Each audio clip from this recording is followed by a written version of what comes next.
বিস্তারিত জানাতে খুলনা থেকে আমরা সরাসরি চলে যাচ্ছি সহকর্মী আমাদের রকিবুল ইসলাম মতির সাথে।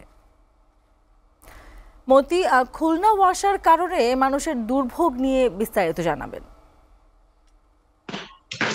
দুর্ভোগ ভোগান্তির কথা যদি বলতে হয় সেটা যদি বলি যে আমরা যে ইসলামপুর এলাকায় এখানে কিন্তু যে হাজার হাজার মানুষ এই রাস্তা দিয়ে চলাফেরা করে আমরা দেখলে এই দেখছেন যে বিষয়টি সেটি আসলে প্রথমে দেখলে মনে হবে এটি একটি হয়তো খাল, কিন্তু আসলে এটি খাল নয়, এটি একটি সড়ক।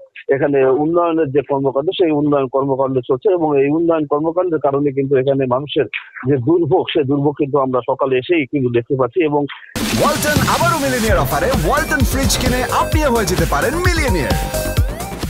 এই দুর্ভোগের কারণে যে এই অঞ্চল শুধু নয়, এরকম অন্তত 50টি রাস্তা রয়েছে খুলনায় যে সমস্ত রাস্তায় কাজ চলমান রয়েছে এবং সেই কাজ চলমান থাকার কারণে কিন্তু নগরবাসী যে দুর্ভোগ সেই দুর্ভোগের কিন্তু শেষ নেই বলে আমরা দেখতে পেরেছি। এবং সেই বিষয় নিয়ে আমরা আজকে কথা বলবো খুলনা উন্নয়ন বৃহত্তর উন্নয়ন খুলনার যে সভাপতি আছেন আশরাফ সাহেবের সাথে আমরা কথা বলতে চাই যে আসলে যে এই যে উন্নয়ন হচ্ছে সেই উন্নয়নটা কিন্তু পরিকল্পিত হচ্ছে কিনা বা এই উন্নয়ন দুর্ভোগের জন্য আপনারা আসলে কি বিষয়টা কিভাবে দেখছেন? দীর্ঘদিন ধরে আমাদের যেমন জলাবদ্ধতা প্রায় আজকে 2-3 বছর ধরে এই কাজগুলো চলছে এবং জনদুর্ভোগ দিন দিন বেড়েই চলছে। এবং আমরা যেখানে দাঁড়িয়ে এই জায়গাটাতে ইম্পর্টেন্ট জায়গা এবং এখান থেকে 1000 লোক এবং বাজার বিভিন্ন কার্যক্রম দুর্ভাগ্যের বিষয় হলো এই সুয়েরাজের কাজটা প্রায় 9 মাস ধরে শুরু হয়েছে। এই কাজ কিন্তু তাদের যে সুয়েরাজের মেয়াদ কিন্তু 19 তারা আবারও বাড়াচ্ছে। তার মানে এখন কিন্তু এখানে বর্ষাকালে 2-3 দিন আগে মানুষের যে গরম দুর্ভোগ এবং বিভিন্ন ময়লা আবর্জনা দুর্গন্ধ মানুষ এখানে চলাচল করতে পারে। এই যে দুর্ভোগের শিকার মানুষ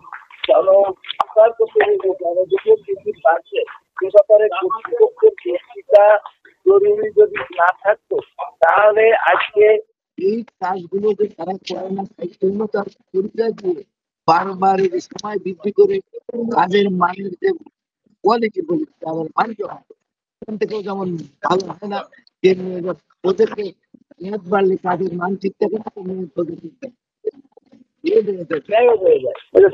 আসলে যে এই যে আশরাফ সাহেব বলছিলেন যে আসলে যে এই যে কাজের মান এবং নগরবাসীর বিভিন্ন যে সমস্যা সেটা তিনি বলছিলেন, আরো বলছেন যে এইটা দীর্ঘদিন চলমান থাকলে কিন্তু এই অঞ্চলের যে মানুষ যারা বসবাস করে তাদের কিন্তু দারুণ একটা দুর্ভোগে থাকবে এবং এই দুর্ভোগ থেকে কিন্তু তারা সমন্বয়হীনতাকে দোষারোপ করছে বলে তারা আমাদেরকে জানিয়েছে। তাহলে দ্রুত এই সমন্বয় করে যাতে নগরবাসীর উপকার হয় সেই কাজটি করার জন্য সবার কাছে তাগিদ দিয়েছেন। এই ছিল খুলনা থেকে আমার কাছে সর্বশেষ নগরবাসীর দুর্ভোগের খবর। আমরাও আশা করব কর্তৃপক্ষ যেন বিষয়টি বিশ্লেষণে দেখবেন। মতি, আপনাকে ধন্যবাদ জানাচ্ছি।